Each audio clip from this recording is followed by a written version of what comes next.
It's already February, and here are 3 stocks you need to be looking at.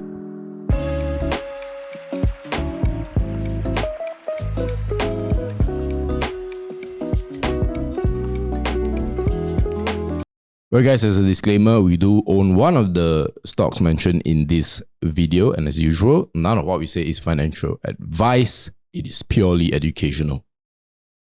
Now, guys, if you're really interested in building a 6 to 7 figure portfolio, we've got the perfect solution for you. Head over in the comment section or the description to sign up for our free masterclass where you can get all these proven steps to achieve it. All right, fellas. So February, every month we'll do a video like that. Yep. And the 3 companies that we'll be looking at is JCB Next, PGF, and LYC. All of these companies had pretty interesting price action. Yep. So we're going to give our thoughts on each of these companies, starting with JCB Next. So JCB Next is a company that I've been looking at for quite a while, and it has always been a sleeper. This month is only like 6 months price chart, but I think if you go back further, you know it's been pretty flat. And a lot of the reason is because, at least coming from where I'm coming from, is that they are almost like a fund management-ish company. For those of you who don't know, they used to be called Job Street. Yeah. In 2014, there was an acquisition, yada yada yada. Then now they are JCB Next. And so the thing about fund management companies is that it's inherently uncertain, and a lot of it doesn't feel like a real business. So a lot of people don't really give it a lot of attention and all that. But in 2023, it's actually up. It actually pumped, right? I think.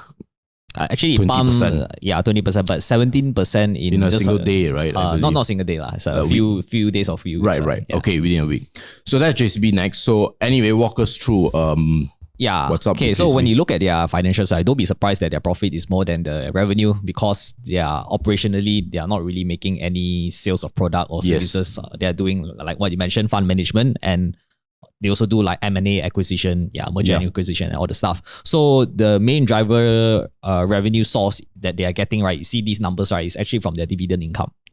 Yeah. Fantastic. And their profit is, of course, when they buy and sell a particular equity investment or whatsoever, then that's why they got a profit lah. And hence you see the margin is so nice. Yeah. And so for those of you who maybe want to learn a bit about accounting, basically,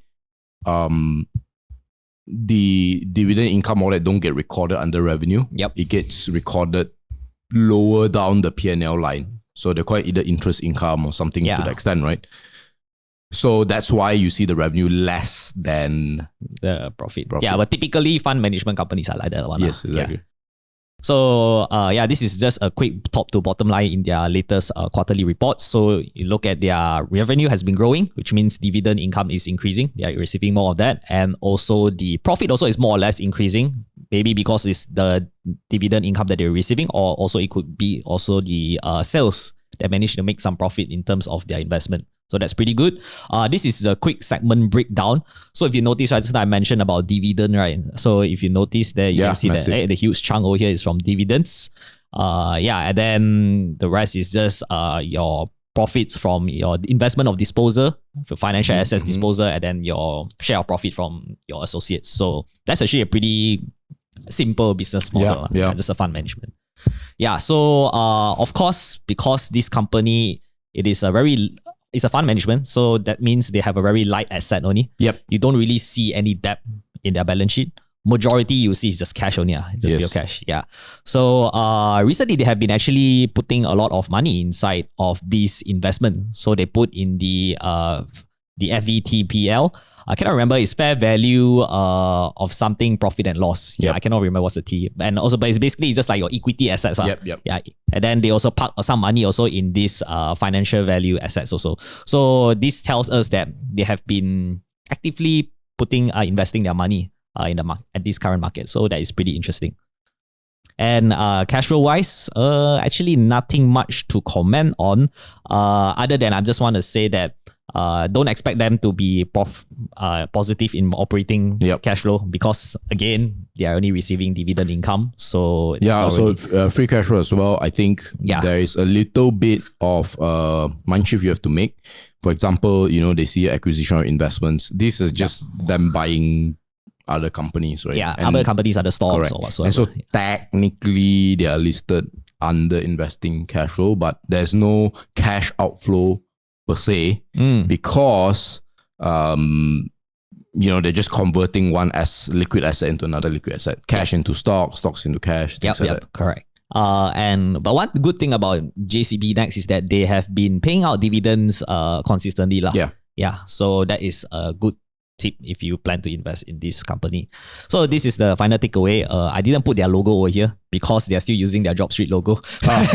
So they haven't changed it yet. Yeah. So yeah. Anyways, but to me, JCB Next, could it be the Malaysians Berkshire Hathaway, because they are in a fund management company, right? And they are investing in business and whatsoever. And so far, their returns has been quite good. I mean, if you look at their profit, it has been rising, right? So which means they are actually doing pretty well. And not only that, they also provides you quite decent dividends, very consistent. And they have been buying more investment, as you can see in the cash flow, right? Investing of cash flow statement, it has been pouring out more money as compared to last year. But the one key thing that you need to know when you invest in this company is their deliverability.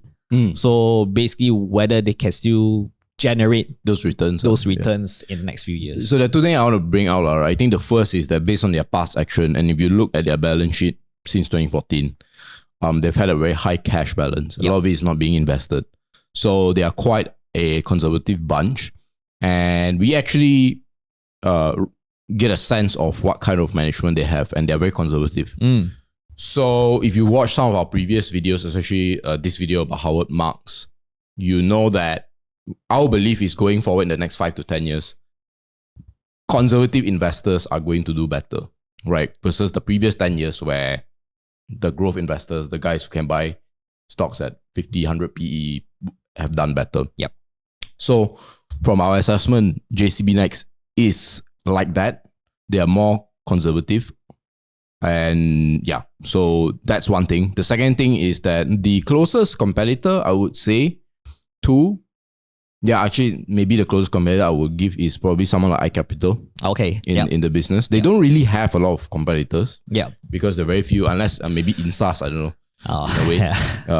But yeah, so iCapital is, I would say, their closest competitor. Even that, I don't think is like apple to apple. But one benefit it has over someone like iCapital is the fact that iCapital's, a lot of their money is other people's money, so investors and all that.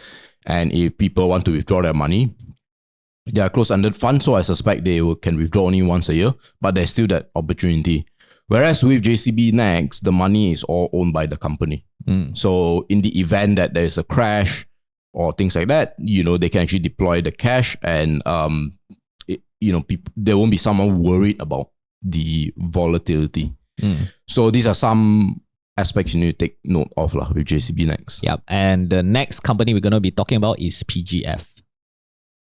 But guys, before we move on, if you're someone looking to level up their stock investing skills and you need a lot more guidance, we do have a one-on-one program called the Mentorship Program. If you're interested, you can apply it in the comment section or the description. Right, so we move on to PGF. So PGF is probably the story of the month so far in January. Might be the year, who knows. PGF capital 1,005% up over all time, but they listed, my guess is somewhere in 2007, 2006. So yeah, what does PGF capital do actually? Okay, so before I go, maybe just a quick teaser. It's basically an insulation services for building material. So those like glass, fiber, wool, right? Right. Yeah, you can see in the building. Yeah, so that's what they do. They manufacture and also they distribute this kind of products. Very simple business model actually. Yeah, and this is the overall financials that they have been doing. So far, they has been actually trickling down if you look at quarter to quarter. But it is still much better if you compare to the previous year. You can see like these 3 quarters, right? For financial year 2023, it is already like 5 times than what it was before. And it's also like, I would believe, like 30 to 40% up than it was in financial 2021. So that is actually a pretty impressive performance so far for their profit. So if you look at this in terms of their revenue, if you look at their cumulatively quarters, it has been increasing up to 62%. Right. But profit has been up 968%. Ooh. So that is actually very impressive. Yeah. This tells you that they have achieved economies of scale and also like operational efficiency. But if you look at just quarter alone, right, it's up like, I don't know, 50x. Yeah, it's really impressive. Okay, so segment breakdown. Just now I mentioned they are in a business of insulation and also a related product, a very simple business only, very simple products. And also they have other business segment like your investment holdings and others. Your others is basically the agriculture kind of business. It's not really that profit making. Yeah. So that's actually a quick breakdown. And one thing you need to know that this company is in a net debt position. They have been trying to grow and expand their business, which is also why they have been getting debts, and also not only long-term debt, also short-term debts to finance their working capital. So that is something that you need to know. Cash flow wise, so the reason why they are getting negative cash flow right now is because of their increase in revenue. So when there's more sales, obviously your inventories will increase also, and also your trade receivables also increase. So it's as simple as that. Now, so this is the final takeaway of why actually PGF is benefiting right now and is on the uptrend, is because one, ocean freight is dropping. Yeah, so because their services also, I believe like half of their revenue is contributed towards Oceania market. Okay. So, and they export their products using ocean freight. Right. So yeah. So this ocean freight will definitely help them ease their expenses, operating expenses, and hence boost their profit. So it's just the cost that's dropping a lot. But then by revenue is also... Yes, revenue also is increasing. So I think it's also because of the opening up of economy. Right. That's why everything's like easy to do right now, and yeah, just to like meet the demands of the overseas market. And they also did mention that there's a strong demand from their Oceania region. Yeah. I believe there's like... I cannot remember what's the code, but if you read in their quarterly reports, right, they mentioned that in the markets of Argentina and one of the European countries, they have been highly in demand for this kind of glass fiber wool for building materials. So that actually dries up the revenue for PGF, and hence their share price. But the thing you need to know is that they also have been doing right issue.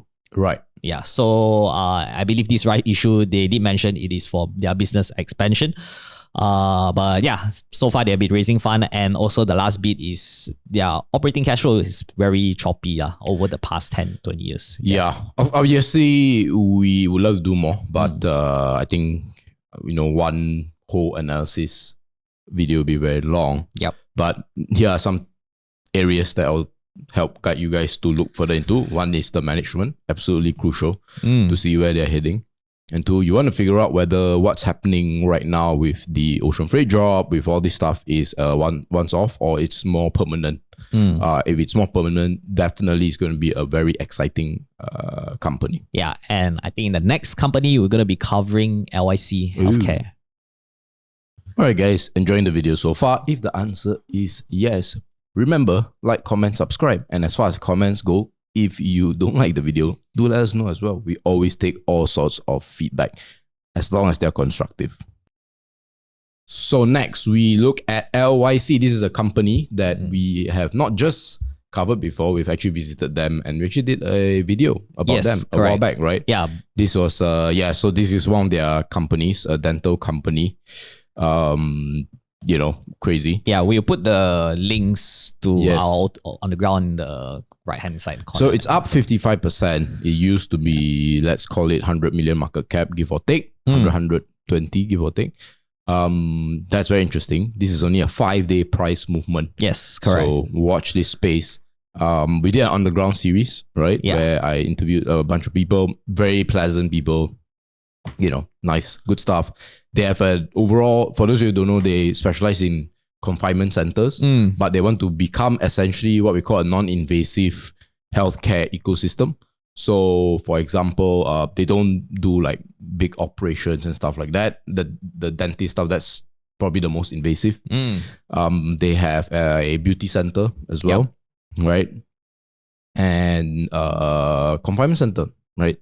So it's this whole supply chain of, okay, if you give birth and then after that, you want your children to have good teeth, the dentist can straight away give you advice, because as kids, your bones and structure is a lot more malleable. So you can give you advice on how to fix their teeth early on before that. And then at the same time, a lot of women, don't look as good physically after they give birth. So that's when the beauty center comes in with, treatments, right? Yeah. Now, this is some of the numbers. Yes, so it's very red, very on, but in a different way. So quarterlies, they have not been performing well, but revenue has been improving. Yep. Yeah, I think that is a good thing, but the bad thing is that they still cannot manage their costs well. Yeah, nothing much to comment on. Yeah, if you look at this top to bottom line, revenue increased by 81%, but their losses also increased by 67%. Doesn't look really that pretty right now. Indeed. They're also in a net debt position. Yep. Not only net debt, they also have been raising money from shareholders. Yeah, and part of the reason why initially they engaged was because they were on this acquisition spree. Yep, correct. Right, so a lot of M&As. Yep, correct. Yeah. Cash flow also actually has been quite positive. And also they, like I mentioned just now, they did raise money from the shareholders, which is because of their private placement. I believe they did it a while back. Yeah. Last year of March 2022. Yeah. So that is a few bits that I need to know. So this is just a quick takeaway. Their revenue has been improving, as well as their gross profit margin also. And also they have finally been a positive operating cash flow after several years of negative operating cash flow. So that is a plus point also. I think it's also because of a depreciation of something. Yes. Yeah. And another thing you need to know is that this company is still in need of a lot of fundraising. Yeah. So which means shareholder value might be diluted if they cannot cope with the increase in costs. And another fun fact is that they are going listing in Singapore. But that is their Singapore's subsidiary. Okay. LYC Singapore Healthcare Ltd. Yeah, I think just to conclude, just want to bring forth two things, right? The first, I think the idea of what they're trying to build is great. Yes. I think that is fantastic, because they're serving the mothers, from childbirth all the way and beyond childbirth, right?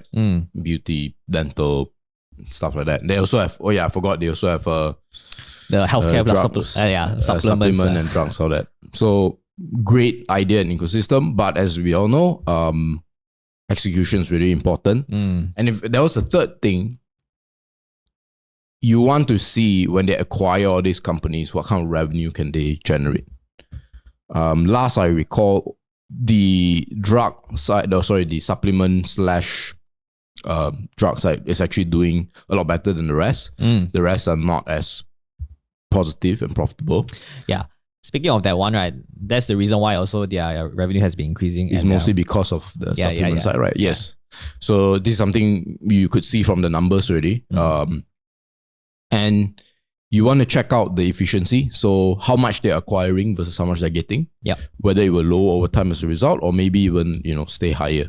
These are some of the things that you really need to know if you want to consider investing in the company. Okay, guys, thanks for staying all the way until the end. Yeah. And as a reward, FIRL Pro. So this is a quick update for January 2023. Yes. So far, our portfolio has been everything on the green except for one company, which is at a loss of 0.63%. That's pretty unfortunate, but I think it is up now, if I can recall. Okay, nice. So technically speaking, our portfolio is all in the green. So far. Finally, and if you want to know more about FIRL Pro, basically inside there, there's we give you guys 2 stock reports every single month minimum.